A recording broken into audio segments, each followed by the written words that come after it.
Oi, gente, tudo bem aí? Vamos falar um pouquinho da parte final e talvez mais importante até da química orgânica, que são as reações orgânicas, tá? Então, eu vou trazer para vocês aqui características, mecanismos das principais reações, daquelas em que normalmente se aborda, por exemplo, no vestibular e que fazem parte do nosso dia a dia, na indústria, até no metabolismo do nosso organismo, tá certo? Bom, começando aqui, são reações que na verdade já foram vistas no nosso estudo, mas relembrando aqui, ó, começando aqui com as reações de combustão. Bom, o que é combustão? Queima. São processos exotérmicos que liberam calor e que quando a gente fala de reações orgânicas, né, normalmente a gente começa trabalhando com o hidrocarboneto, tá? Então eu vou mostrar para vocês, por exemplo, a reação de combustão do gás metano. CH4, que é o GNV, que é o gás natural veicular, que é o gás que surge da decomposição de matéria orgânica, o gás que gera, por exemplo, explosões lá no lixão, o gás dos pântanos, tá? Então ele é combustível. O que é ser combustível? É ter energia armazenada. Quando o que eu faço para essa energia sair? Aí eu gero a tal da reação de combustão, onde eu junto ao combustível o comburente gás oxigênio, que tem a propriedade de separar essas partículas do gás metano e liberar delas o calor, ativar essa liberação energética. Isso é que faz o gás oxigênio, tá? Em motores de automóveis é necessária a presença de um catalisador, para que o catalisador faça o quê? Eu faço assim, ó, vai lá oxigênio, fique empurrando o oxigênio para isso acontecer. Para que se espere que aconteça o quê? Que todo combustível libere energia, essa energia seja modificada, transformada de energia química para energia mecânica para o motor funcionar. Agora, num ambiente não controlado, por exemplo, uma fogueira, tá? Aí, logicamente, não haverá a presença do catalisador. Eu tenho o gás oxigênio na atmosfera, que uma boa parte dele se agrega à molécula, mas não acontece de maneira plena. Eu vou mostrar aqui para vocês, em condições ideais, o que aconteceria numa reação de combustão chamada completa. Teoricamente, todo o gás metano libera toda a energia que ele possui e a quantidade de oxigênio necessária é ali adicionada. Isso normalmente não acontece em condições naturais. Se isso acontecer, se dará a reação de combustão completa, que gera luz, que gera calor, mas quimicamente falando, nós mostramos aqui a produção de gás carbônico e água. Isso tudo é teórico, eu diria mentiroso, porque nem sempre o combustível é puro, raramente acontece a agregação de quantidade exata de gás oxigênio e muitas vezes outros gases são liberados, gases oriundos de impurezas do combustível, outros gases, né, gerados por reações de combustão incompleta. Então isso daqui seria a teórica. Seria ideal que acontecesse, por exemplo, no automóvel. Se o catalisador estiver funcionando direitinho, se o motor estiver em ótimo funcionamento, se o motorista for bom, que tem isso também, haverá teoricamente a reação de combustão completa. Então, toda a energia química será convertida em mecânica e sai pelo escapamento gás carbônico e água. Lembrando a vocês mais uma vez que isso é teórico, tá? Essa é uma reação de combustão completa, que para ficar representada corretamente, ela precisa o quê? Ser balanceada. Quando for hidrocarboneto, a gente começa o balanceamento assim, ó, um carbono aqui, outro aqui também. Aí eu vou para o hidrogênio. 4 hidrogênios aqui, na água só 2, coeficiente 2 aqui, ó. Então agora acertei já carbono e hidrogênio. O que agora eu tenho que mover? Eu tenho que verificar a quantidade de oxigênios nos produtos. Por que nos produtos? Porque o produto, se você perceber, a gente já acertou as duas moléculas, então é ela que vai ter que ser comparada agora ao reagente. Aqui de produto eu tenho 2 oxigênios aqui, mas esses dois 4. Lá no reagente eu só tenho 1 mol. Então vamos ter que aumentar aqui, ó, a quantidade maior também. Agora a equação está balanceada. Essa é uma reação de combustão completa. Mas eu disse a vocês que nem sempre isso acontece. Muitas vezes pode acontecer isso aqui, ó. O mesmo combustível recebe gás oxigênio e ao invés de sair dióxido de carbono e água, muitas vezes pode liberar o venenoso monóxido de carbono e vapor de água. E quando pior ainda pode acontecer, isso para qualquer combustível, a queima incompleta também pode gerar cinzas e vapor de água, que é aquela fumaça preta que a gente vê saindo do escapamento de ônibus, de caminhão, principalmente aqueles que funcionam a óleo diesel, que não GNV, logicamente. Eles têm mais impurezas, é uma máquina cujos motores não necessariamente estão regulados, então a incidência de combustão incompleta é maior. Quando você for cobrado para fazer combustão completa, é sempre CO2 e água, desde que eu tenha aqui um hidrocarboneto, né? Agora, quando a combustão é incompleta, você tem que apresentar as duas possibilidades, liberação de monóxido e liberação de carbono, de cinzas, de fuligem, tá? De partículas. Tanto uma quanto outra precisam, para ficar corretamente representadas, serem balanceadas. De novo, ó, um carbono, hidrogênios 4, 2 aqui. Aí venho nos produtos e analiso a quantidade de oxigênios. 1 aqui mais 2, 3. 3 é número ímpar. Aí agora tem que usar a fração. Como é que a gente trabalha aqui? Eu vou ter que ter 3 átomos aqui de oxigênio também. Aí eu faço assim, ó, passo o tracinho da fração. No denominador eu coloco o índice que está no oxigênio, que é 2. E no numerador eu ponho quanto que apareceu lá no produto, que são 3. Porque daí, ó, quando eu fizer essa operação, 3 vezes 2, 6, dividido por 2, 3 átomos aqui, 3 aqui também, 3 meios de mols aqui, 3 mols aqui também, tá? Aí a mesma coisa eu vou fazer aqui na outra reação, um carbono, hidrogênios 4, 2 não aqui. Aqui 2 oxigênios, está tudo certinho.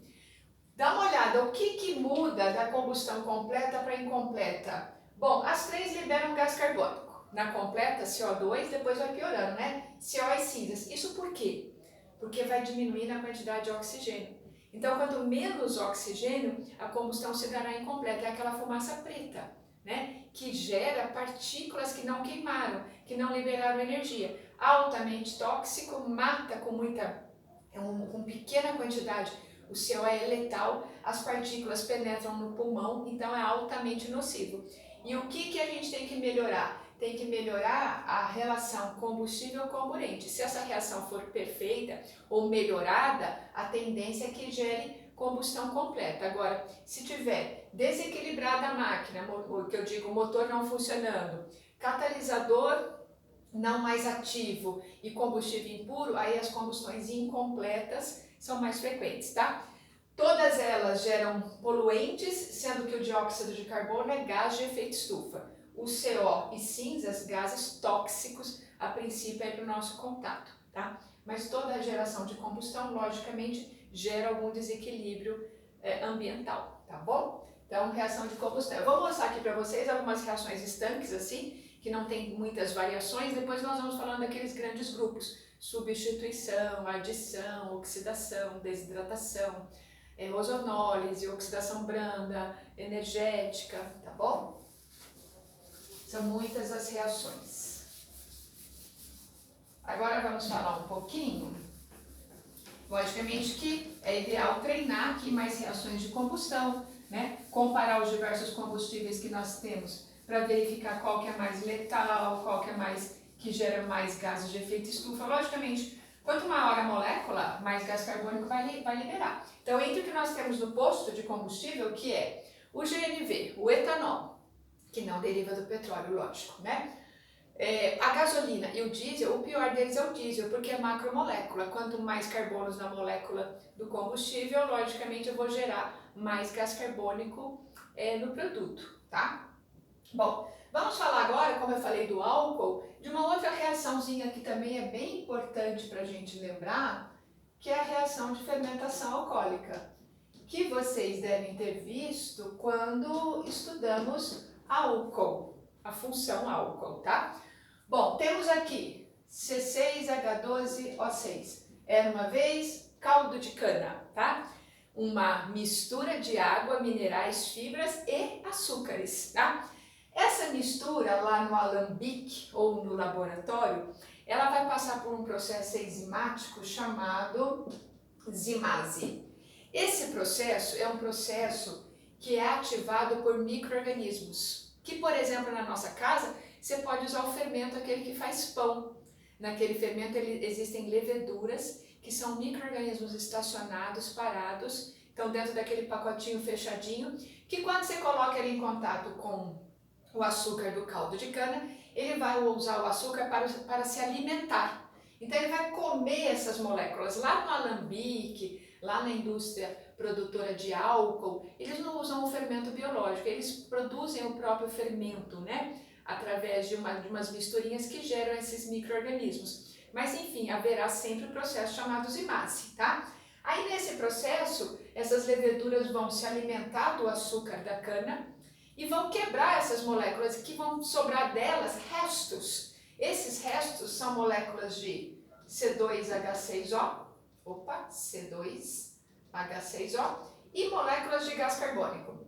Enquanto esse processo se dá, fica liberando aqui CO2, que a gente chama vulgarmente ele de fervura fria, porque enquanto o açúcar está se transformando em álcool e gás carbônico, fica saindo borbulhas, tipo um refrigerante no copo, formando aquele colarinhozinho de espuma, é a liberação de gás carbônico. Tanto é que a indústria produtora de açúcar e álcool é uma indústria que contribui para o efeito estufa, porque sai da torre da chaminé gás carbônico, ou seja, tem que se instalar lavador de gases, filtros, enfim, gestão ambiental, né?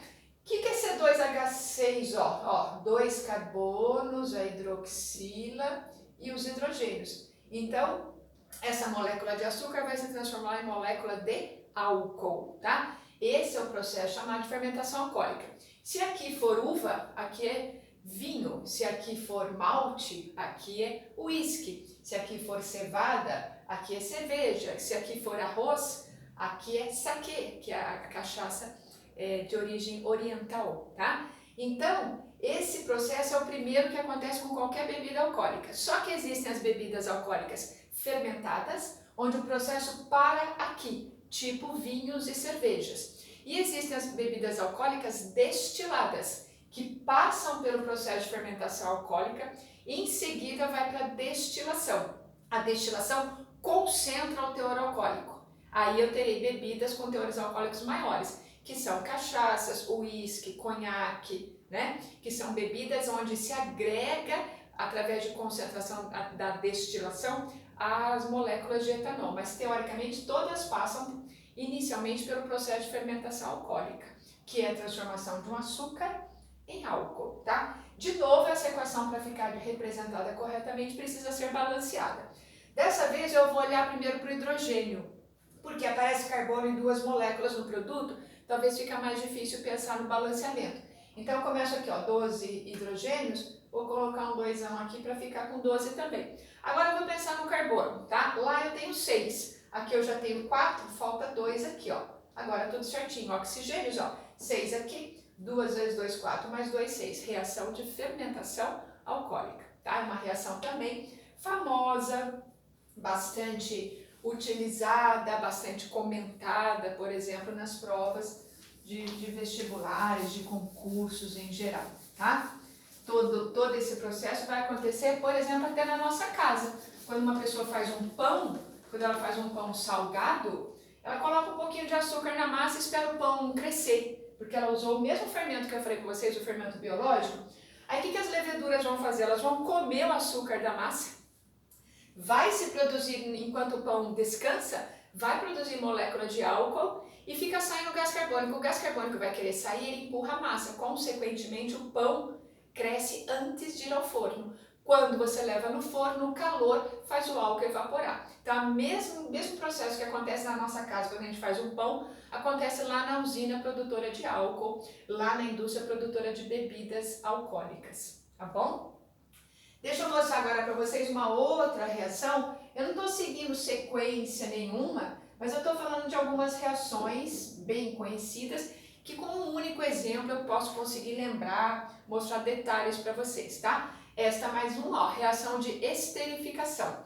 Quando eu tenho, por exemplo, ó, essa molécula aqui, ó, tá? E aí eu junto esse composto a esse outro grupo orgânico aqui, ó. Vamos lembrar aqui quais os grupos funcionais aqui presentes. Bom, molécula onde um carbono, numa das extremidades, um carbono primário, tem dupla ligação com oxigênio e simples ligação com hidroxila. Isso é um ácido carboxílico. Ácido carboxílico de 2 carbonos, esse é o ácido etanóico, que tem como nome comercial o ácido acético, que quando a gente mistura com água, ele é o vinagre, que a gente conhece, que a gente já experimentou, né? E a outra molécula, carbono com hidroxila. Carbono com hidroxila é um álcool de 2 carbonos, é o etanol, conhecido comercialmente por álcool etílico, que é o álcool comum, que eu falava há pouco, o álcool das bebidas, o álcool do produto de limpeza, o álcool combustível. A diferença está no teor alcoólico. E hoje falamos tanto do álcool 70, que das 3 diluições antes no supermercado só vendia 40 e pouco. O de maior concentração 96 e o 70. Entre os 3, o que evapora numa temperatura média, que dá tempo para ele liberar da pele ou da superfície micro-organismos, é o 70. Mas os 3, tanto o combustível, o que era vendido antes no supermercado e o que atualmente a gente consegue comprar, que é o 70, são moléculas de etanol, tá? Então imagine o seguinte, eu tenho aqui ácido etanóico e eu tenho aqui etanol. E eu imagine que eu tenha soluções equimoleculares, 1 mol por litro de ácido, 1 mol por litro de álcool, ou seja, mesmas concentrações moleculares. Aí eu resolvo misturar volumes iguais dos dois, tipo 10 ml de ácido com 10 ml de álcool. Quando eu misturar os dois, logicamente que toda a reação precisa ter condições ideais, de temperatura, de pressão, muitas precisam de catalisadores, né? Mas imaginem que eu tenha as condições ideais. No momento de contato dos dois, vai acontecer o seguinte: qual o sabor do ácido? Todo ácido é azedo, não é? Por quê? Porque ele tem esse hidrogênio aqui, ó. É esse que é o hidrogênio que ioniza, que se separa quando eu coloco na água. É esse do ácido carboxílico que faz ele ser azedinho, como é o vinagre. Então, no momento de contato, desprende-se do ácido carboxílico esse hidrogênio. E do álcool desprende-se a hidroxila, que caracteriza a função. Os dois juntos vão produzir uma molécula de quê? De água, tá? Então, um dos produtos aqui, que não é o principal, é água. E o outro, o que sobrou de cada molécula que se despedaçou, vamos dizer assim, une-se numa só, produzindo o quê? Um éster. Por isso a reação chama-se reação de esterificação, de produção de éster. Que éster é esse? Olha só, vejam. O lado esquerdo da molécula deriva do ácido carboxílico, que continua sendo um ácido de 2 carbonos, dupla O e O. E o lado direito vem da estrutura do álcool. Esse é um éster, onde do lado esquerdo eu tenho 2 carbonos, do direito também. Então é et e et, né? Aqui a gente volta para aquela história do mosquito. Mosquito teimoso te bato, te pico, te meto no vidrico. Quando o ácido termina em ico, seu ânion terminava em ato. Então, não é mais ácido, eu falo que essa parte esquerda agora, ó, é etanoato. Tiro o ico, põe o ato. Etanoato de quê? Não é mais álcool, eu falo que isso daqui agora é um grupo funcional, como se fosse um radical de 2 carbonos, que é o etil. Como é cadeia, a gente acrescenta a letra A. Então, ó, etanoato de etila. Éster é sempre assim, ó, ato, lado esquerdo, ila, lado direito. O ato vem do ácido, o ila vem do álcool, tá? Esse daqui é um flavorizante de maçã verde. Flavorizante de maçã verde. O que é um flavorizante? É um aditivo alimentar que garante ao alimento aroma e sabor de. Então, por exemplo, eu tenho uma fábrica de balas, aí eu quero fazer uma bala de maçã verde. Só que maçã verde, gente, não sei se vocês já viram no supermercado, o preço é muito caro. E fazer uma bala de maçã verde eu teria que ter a maçã, reduzir a maçã para extrair o melhor sabor, para colocar no açúcar derretido, porque bala é açúcar derretido com aditivos. Aí, como é muito caro, o que os fabricantes fazem? Eles encomendam de laboratórios o flavorizante etanoato de etila. Quando você goteja isso no melado lá, e você depois tiver a bala prontinha, quando você colocar ela na sua boca, ela vai garantir a você gosto e cheiro de maçã, sem ter maçã. Isso é bom? Logicamente que não. Isso é aditivo químico que em excesso faz mal. Mas a grande parte dos alimentos tem isso, flavorizantes. Então tem de maçã, tem de uva, de abacaxi, de morango, de chocolate, de bebidas alcoólicas. Como é que se faz? Estuda-se o verdadeiro e se reproduz em laboratório. Estuda-se as características presentes na maçã e se reproduz em laboratório. Tá? Então, existem ésteres de diversos tamanhos. De cadeias pequenas, como esse, são os flavorizantes. Ésteres de cadeias longas são os óleos e as gorduras. Tá? Então, essa é uma reação de esterificação, de produção de éster, tá? Vou mostrar uma outra reação para vocês com éster, que é a saponificação, a produção de sabão, tá bom? E depois nós vamos falar da transesterificação, que é do biodiesel.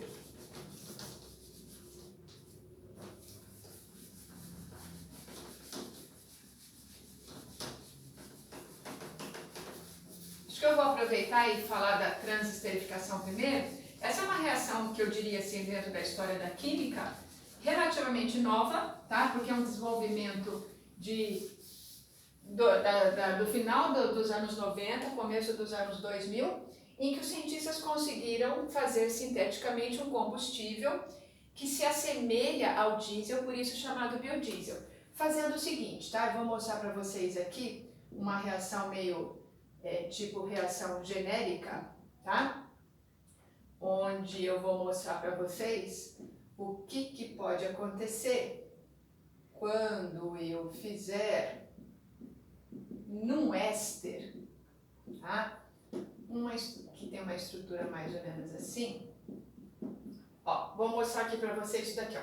Bom, quando eu coloco assim, ó, era uma vez um recipiente com um monte de moléculas de ésteres, tá? Esses R's aqui significam que à esquerda eu tenho mais carbonos, normalmente muitos, porque eu tenho aqui um óleo ou uma gordura. O legal disso é que esse óleo e essa gordura pode ser usada já, de fritura, ou pode ser um óleo novo, de mamona, de origem animal ou vegetal, tá? Aí, o que acontece? O que diferencia, por exemplo, o gás metano do, por exemplo, C18H38, que é um tipo de diesel? Ambos são hidrocarbonetos. Por que se eu abastecer um carro com um caminhão, um trator, com gás metano ele não anda e com diesel ele anda? Porque é uma máquina pesada que precisa de muita energia. Então precisa ser uma molécula que tem muita energia. O diesel tem mais energia acumulada do que o gás metano, então eu preciso ter moléculas, macromoléculas, com muitos carbonos por molécula.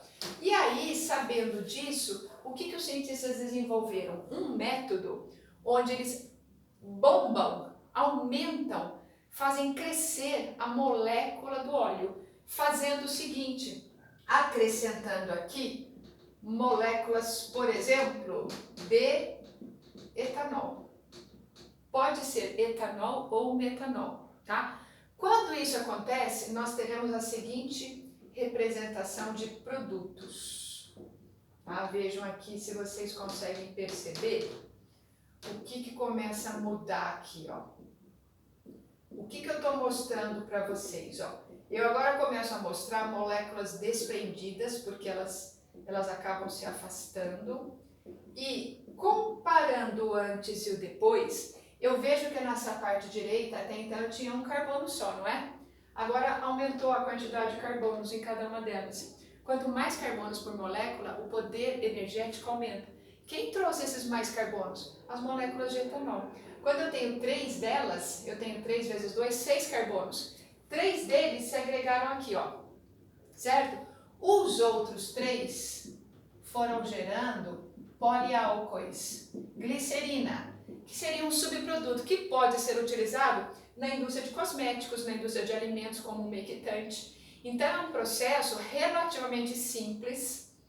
Existem pequenas indústrias, até locais de reciclagem que têm feito isso e funciona, tá? É um combustível de futuro. Já existe no nosso diesel o acréscimo de um pouquinho de biodiesel, mas existe a possibilidade de criar motores, como já está sendo feito, que não vão precisar usar o derivado do petróleo, e sim o óleo biodiesel que vem, por exemplo, de uma indústria de batata frita, que gera um monte de óleo que seria jogado fora ou que iria fazer sabão. Existe a possibilidade de se produzir o biodiesel. Essa reação chama-se reação de transesterificação, que seria uma modificação, uma transformação numa molécula de um éster. Então, o éster de cadeia menor aparece um éster de cadeia mais longa que gera conteúdo energético maior, reação de transesterificação, gerando outro éster e glicerina, poliálcool, tá certo? E agora, para fechar, aí a saponificação. Saponificação. A saponificação é uma das reações orgânicas mais antigas desenvolvidas por populações. Antes não havia sabão, e quando na humanidade não havia sabão, existiam regiões, dizem os relatos, em que a expectativa de vida das pessoas era de 30 anos. Uma das causas era a não existência de sabão. O sabão veio revolucionar muita coisa no mundo, porque ele gera a possibilidade de desinfecção, né? Como é que era o sabão? Ó, uma vez de novo, eu vou representar aqui um éster, tá? Quando eu represento assim na lousa, gente, eu faço representações de moléculas muito pequenas até pela falta de espaço. Mas quando eu estou falando agora com vocês, eu vou pedir que vocês imaginem o seguinte. Imaginem aqui, vou até colocar de novo R, uma macromolécula de éster, um óleo ou uma gordura, de origem animal ou vegetal, tá? Aí, esse óleo ou gordura, na reação que eu vou mostrar agora, ele vai receber moléculas de uma base, por exemplo, hidróxido de sódio. No momento de contato, haverá uma reação aqui de substituição, onde vai acontecer o seguinte, ó, eu tenho os mesmos carbonos aqui à esquerda, vários, tá? E aí aqui eu teria o seguinte, ó, CH2, CH3 e, opa, esse oxigênio aqui, quando encontrar o MaOH, ele isola esses carbonos todos aqui e agrega o sódio. Cada uma dessas moléculas faz isso, ó. Tem um R aqui, dupla O e O, e o sódio, mais uma, dupla O e O e o sódio. E aí, todos esses carbonos, que aqui eu coloquei vários, né, ó, 2, 4, 6, eles vão o quê? Recebendo as hidroxilas, de novo formando poliálcoois. Então, as glicerinas, tanto na transesterificação quanto na saponificação, haverá a formação de glicerina de subproduto, que tem utilidades várias, porque aqui tem hidroxila. Hidroxila é ponte de hidrogênio se agrega aquilo que também é, como por exemplo a água. Então serve para fazer creme hidratante, que vai reter a água na pele. Serve para fazer umectante, que vai segurar a água no alimento. Então a glicerina tem um poder, um valor agregado, às vezes maior do que o sabão. O sabão é um composto orgânico, é um sal orgânico, onde essa parte aqui do sabão é polar e essa outra parte onde tem os carbonos aqui é apolar. Aí o sabão quebra a gordura, que é apolar, enquanto você esfrega, e na hora do enxágue ele é levado pela água porque ele tem a parte polar também. O sabão, assim como o álcool, tem aquela característica da bipolaridade, né? Então ele quebra a gordura, mas é levado pela água, só que ele é mais apolar do que polar, através da reação de saponificação, que foi feita há muito tempo atrás ao acaso, né? Quando surgiu o sabão, muita coisa começou a melhorar no mundo, até os avanços todos tecnológicos que a gente conhece, mas antes não havia nem isso, né? Então uma reação também importante, que é a reação de saponificação, produção de sabões, compostos orgânicos, que são sais orgânicos, tá bom? Agora nós vamos para os exercícios, trabalhar um pouquinho mais característico de cada um desses processos. Obrigada, gente, pela atenção, até a próxima.